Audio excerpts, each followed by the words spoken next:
What is thought leadership? And how does it work? Why does it matter? I stumbled into this field in the early 2000s, and I've been exploring these questions for the last 20 years. This podcast episode is a companion to our new book, The Thought Leadership Handbook.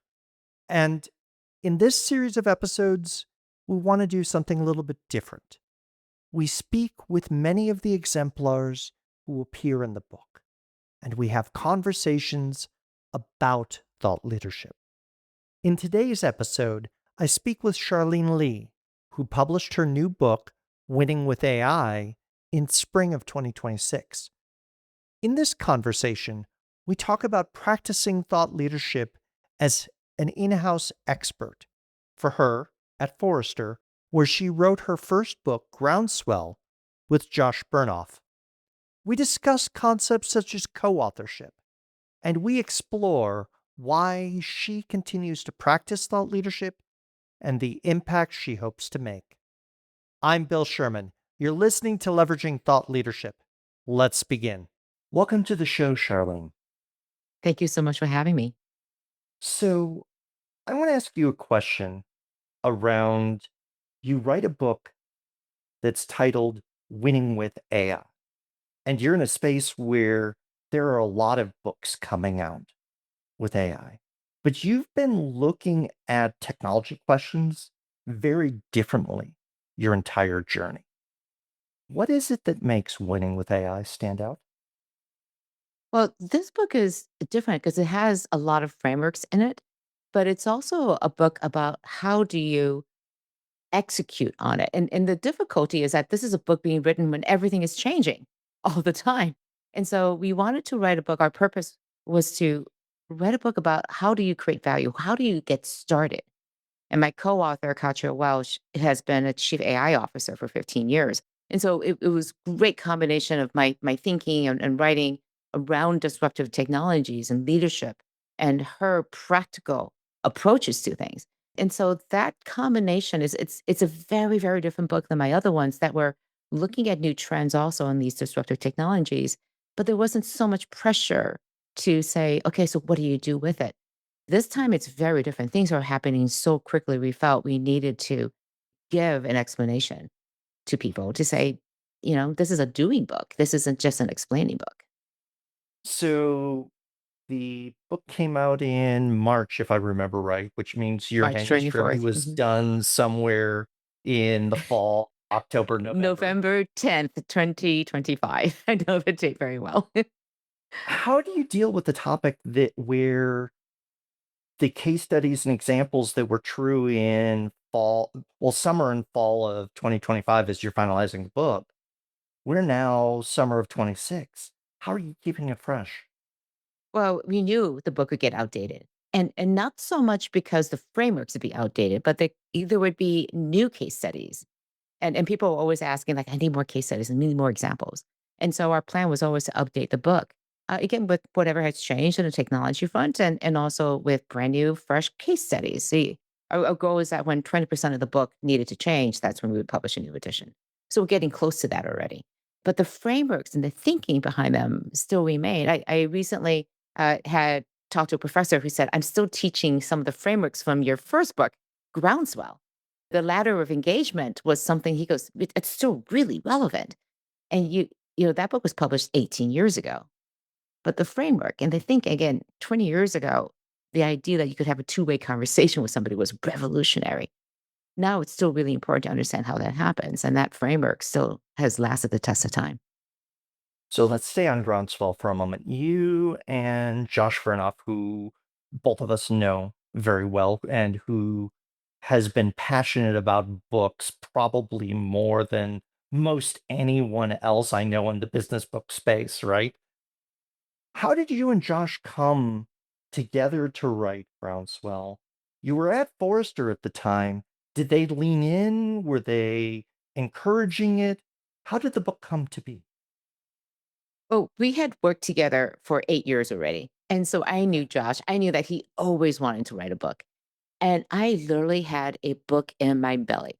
I've been writing all these reports about social media. I was blogging, and I had been blogging for 3 years by the time I started the book, and I just went, there's a book that needs to be written here. This is bigger. This is a much bigger phenomenon and a social change and a leadership change that was happening. And so we need a book to explain this to people. And so I said to Josh, "You want to write?" He goes, "Yeah, this is great." He'd been looking for a topic. He wanted to write a book, and he was looking for the topic. And then we went to Forrester together, and Forrester fortunately said, "Yes, yes, write the book." And they had done other books, and so they could see that this could be a really interesting thing for us to work on. So the two of you co-authoring, and at this point, you're both in Boston? He's in Boston. I'm in San Francisco. We Oh, started the when you book were working writing? completely. Okay, Yeah, okay. yeah, yeah. So we wrote the So entire book completely remote from each other. We didn't see each other so once through the talk whole to me a book little bit writing about process. that, where you'd worked together for 8 years, but you also had this sense of distance, right? And you've had a number of co-authors through your career. What makes the Yeah, I've co-authoring work? uh, a tremendous amount of trust. I mean, I worked with Josh for 8 years. I worked with Brian Stolis for I think 2, 3 years before we wrote our book. And my latest co-author, Katja Welsh, and I say this is the biggest joyous smile on my face, have known each other for 25 years. We had babies at the same time. We've gone through life together. I mean, we're deep, dear friends. And it was such a privilege to work on the book with her. And the trust that's there, that she can tell me what she's thinking and I can take it, and she knows that, and that I can listen with an open heart, and that she can accept my experiences too. It's just there's nothing better. So when you can have that exchange, and I'm not saying it's easy because we disagreed on quite a few things. And our writing styles, even though we're trained in the forest, our writing style is different. Mhm. And so that it's like, how do you modulate all these things together into a cohesive work? And I mean, there were times when we're like, okay, we need to take a break here. It's just like go away and then come back. Take a deep breath, take a break. Especially when Well, you're on deadline. It's hard. It's really hard.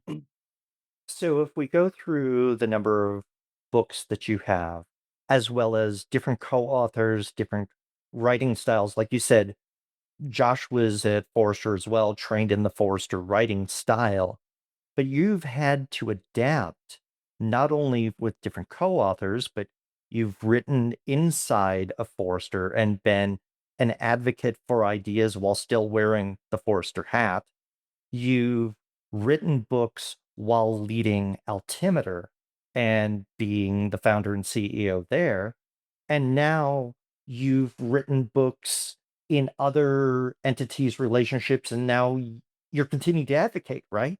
So, what makes it work when you're working within the context of an organization? What made it work at Forrester? What made it work at Altimeter? Right. Again, I think at Forrester, it was that they could see that the market was there, but they also trusted us as two senior principal analysts that we knew what we were doing. And they wanted to support our passion project here, this little book that we wanted to write about social Right, media. right. And they said, well, if you can get a publisher to do this, then great. We'll sign on. And our book went to auction and Harvard Business Publishing signed on. And it was a big deal for this book to come out, a really big deal. And it did extremely well. At Well, and Altimeter, yeah, groundswell created a groundswell, right? it did. It really did. I mean, it's I think well into the 150, 180,000 printed copies now. So Were there any it's moments where marketing or legal said, "Oh, we're looking at the manuscript. Are you sure you want to say that?" Or when you're out talking, say this instead of that. Was there never. tension? No, no. And it's because they knew that we knew what to talk about, and I had been writing about social media at Right, Forrester. I right. think the only time it came to be an issue is George Colony said to me once, our company's based on roles, and we market roles, and we write to roles. There isn't a role for social media." And I kinda tongue in cheek said, "Not yet, George, but there will be." So it's just new. And, his objection was that we didn't fit into any particular Mhm. department yet at the time. But Who's the clearly now buyer there for this idea, right? exactly, Inside because the we have to have a organization. buyer. And I appreciated that his perspective as the CEO of a company that had to make revenues didn't have this. And so when I left Forrester shortly after that because I didn't fit into these boxes anymore. I didn't want to be in the constraints of writing to a particular buyer in a department because I believe that disruption goes across an entire organization. And so I wanted that freedom. So at Altimeter, again, I was a CEO, so I could write any book that I Right. wanted, but it was again in support of the business. And in particular, I recruited analysts who it was very clear that you are promoting your brand and you're promoting the company brand, and the two are going to live in harmony. And it was an expectation of the people coming in that they were going to do both. They couldn't just be a good analyst and sort of hide behind the paywall, right? You were very conscious about how did Altimeter put its ideas out into the world. It was a Yeah. choice. Yeah, we intentionally gave our research away for free, and people thought we were crazy. But it's very difficult for the traditional players to come after free because they couldn't do it. Mhm. And so we built an audience almost overnight. We had 100,000 people reading our reports versus maybe 5 or 7,000 who would read a Forrester report. I mean, it was just magnitudes of difference. And as a result, we built our entire business on inbound. People Mhm. calling, picking up the phone and saying, "You just wrote about a major problem you had. You need to get in here." And so we changed and disrupted the way thought leadership worked. And the way that we looked at books is like if you got a book and you write it, but we just ask that it be in harmony with the work that you're trying to do as a firm because our people and our work had to live together and be under one brand.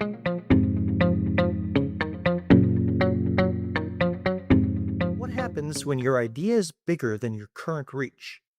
That's the question behind the Thought Leadership Handbook. Peter Winnick, Naren Ariel, and myself wrote it to help experts, authors, speakers, and executives understand their thought leadership path and build the systems that help ideas scale. Learn more at thoughtleadershiphandbook.com and pre-order the book at Amazon, Barnes& Noble, Bookshop, or Amplify.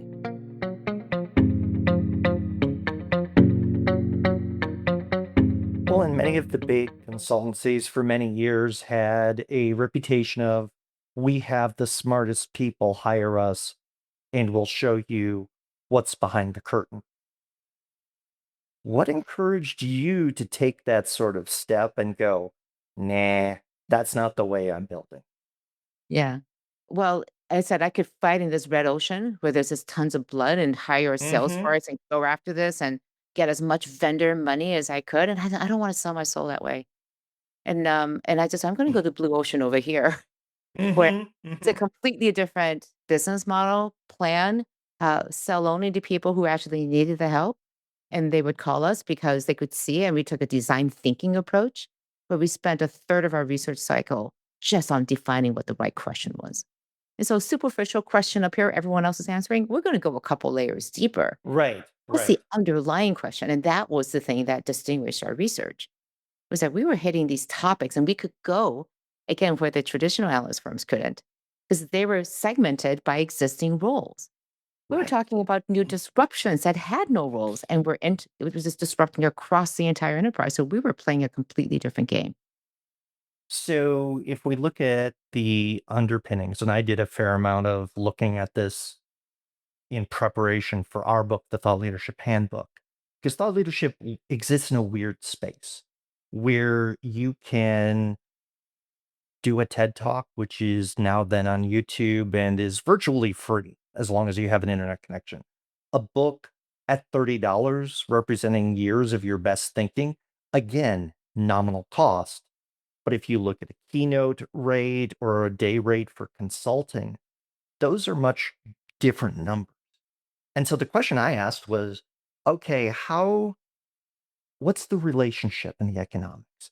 Closest answer I found was Eleanor Ostrom looked at the commons and the tragedy of the commons, and specifically, she wrote about knowledge as a commons, where you can put ideas into the commons and then people can take them out. And so it becomes a both and. You can enrich the world with knowledge, and you can also make a good living. And, with her having earned the Nobel in economics, seems a good model to me. Yeah. I think about thought leadership as this act of creating change in the world.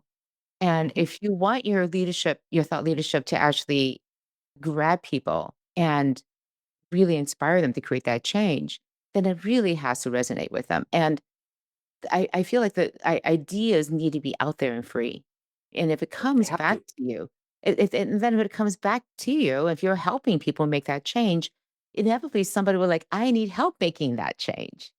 I need Mhm. inspiration to make that change. Come and give us more of this goodness that's in this book, and I How will does pay this you work even in more. my situation? Not because my situation is different than everybody else's, but I want you as a guide.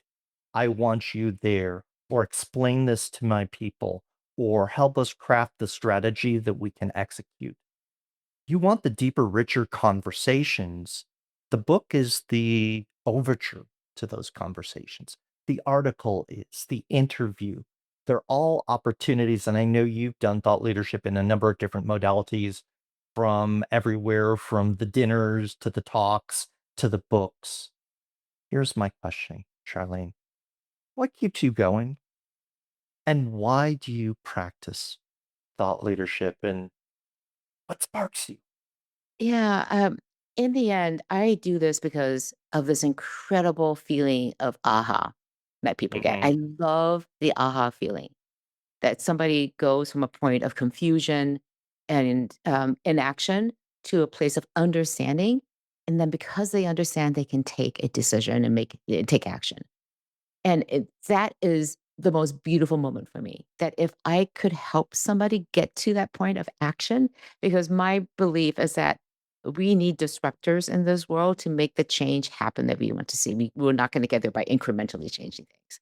And so my point in doing this leadership is the thought leadership is to inspire people to create change. And if I can explain all this changing complex world of ours and simplify it in a way so that they can take action, then that is very satisfying. My favorite thing to do after a speech is to ask people, they come up to you and say, like, oh, that was great. That was Right. great. I loved it and everything. Like, thank you so much. But, and what was your takeaway? And it's such a gift for me to hear, like, oh, I got this out of it. And it just lights me up. And it also helps them figure out, well, what am I taking away from this? What am I going to do with that? So that feeds me, that keeps me going. And again, there's also the selfish thing. I love ideas and books and thought leadership is a great way for me to work through something. So I'll take a research, I'll even do like a live stream or write an article and pick a topic that I don't know the answer to, just so I can think about it, spend some dedicated time, do research, do some interviews, and so that I can like, oh, so that's how that works. The great thing on thought leadership and that diving into ideas is you can find the smartest people on a topic and say, let's talk. And so, whether it's on AI or I think you're working on another topic ahead. Working on yes, I'm working on wisdom. Like, talk about, like, gnarly topics. What is wisdom and how do we get wiser? Oh, but that interview list for the book, if you want to discover, you can be talking to neuroscientists, you can talk to philosophers, various cultures, various religious traditions. The world is Right, your oyster. and this is the thing, it's amazing when you call up somebody, "I'm working on a book. I'd like to talk to you about your area of expertise," and amazingly, people say yes. Yeah. We say yes. And so and I've always people will ask me, like, "How do I write something original?" I don't have anything original to say, it's all been said, and I'm like, "Agreed. We are standing on the shoulders of giants here." And we're taking our experiences, our questions, our perspectives, and forming something new out of it. It's all derivative works, but it becomes something completely different the more you shape it. And this is what I love about that whole writing process, that thinking process, is you're shaping it. You're putting your own imprint on top of these ideas that have been said 1,000 times before, millions of times before, and it comes out It's unique and different. it's continuing the conversation, advancing the conversation, or in some cases bringing the conversation to people who haven't had the time to explore or think about it. And if the option or the other alternative is silence and no one's speaking about the topic, we are all poorer for it. Charlene Lee, I want to thank you for joining us today. It's been a delightful conversation. Thank you so much for having me. If you'd like to hear more of Charlene Lee's story, you can listen to episode 113 of Leveraging Thought Leadership or pick up a copy of the Thought Leadership Handbook, available at Amazon, B&N, bookshop.org, and Amplify Publishing. Thanks for listening.